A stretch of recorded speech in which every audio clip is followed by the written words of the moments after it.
بسم اللہ الرحمن الرحیم۔ نہر زبیدہ کی تاریخ۔ ہارون رشید کی بیوی زبیدہ خاتون رحمۃ اللہ علیہا بہت ہی دیندار، صاحب علم و فضل خاتون تھیں۔ ان کے محل میں 1000 باندیاں 24 گھنٹے قرآن پاک کی تلاوت میں مشغول رہتی تھیں۔ ایک دفعہ مکہ مکرمہ میں پانی کی شدید قلت ہو گئی اور پانی کا ایک مشکیزہ 10 درہم سے لے کر 1 دینار تک بک گیا۔ حجاج اکرم کو بہت تکلیف اٹھانی پڑی۔ زبیدہ رحمۃ اللہ علیہا کو جب اس کی خبر ہوئی تو ان کو بہت دکھ ہوا۔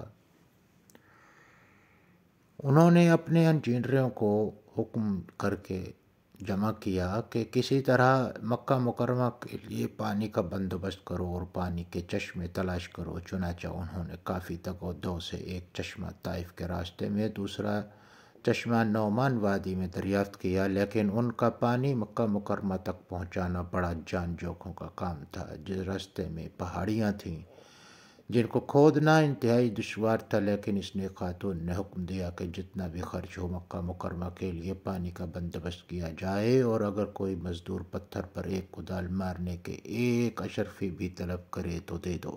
چنانچہ 3 سال کی شب و روز محنت کے بعد 33 کلومیٹر لمبی نہر تیار ہو گئی، جس کو ریت سے پہنچانے کے لیے اوپر سے ڈھانپا گیا تھا۔ راستے میں کئی جگہ مسافروں کے پانی پینے کا انتظام کیا گیا اور بارش کے زمانے میں بارش کے پانی کو بھی نہر میں ڈالنے کا بندوبست کیا گیا۔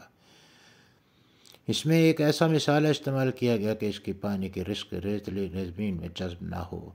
نہر کی تیاری پر 70 لاکھ دینار خرچ ہوئے۔ جب حساب کا پرچہ ملکہ کو پیش کیا گیا تو اس وقت وہ دریائے دجلہ کے کنارے اپنے محل میں بیٹھی تھی۔ اس نے وہ پرچہ لے کر اس کو دیکھے بغیر یہ کہہ کر پانی میں بے حس بہا دیا کہ حساب کو حساب کے دن کے لیے چھوڑا، اور کہا جس نے مجھ سے اس حساب میں کچھ لینا ہو لے لے۔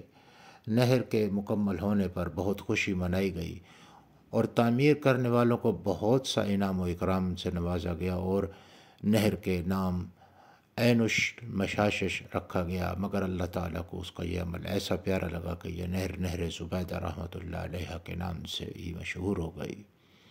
نہر زبیدہ 1200 برس تک مشاعر مقدسہ اور مکمل میں پانی کی فراہمی کا بڑا ذریعہ رہی۔ آج کے دور میں ماہر آرکیٹیکٹ اور انجینئر حیران ہیں کہ صدیوں پہلے فراہمی آب کے اس عظیم الشان منصوبے کو کیسے تکمیل تک پہنچایا گیا۔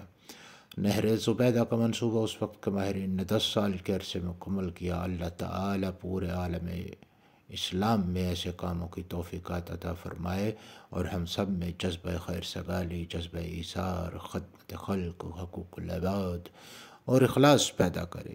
آمین ثم آمین یا رب العالمین۔ اس پیغام کو دوسروں تک پہنچائیں تاکہ اللہ کسی کی زندگی کو آپ کے ذریعے بدل دے۔ شکریہ۔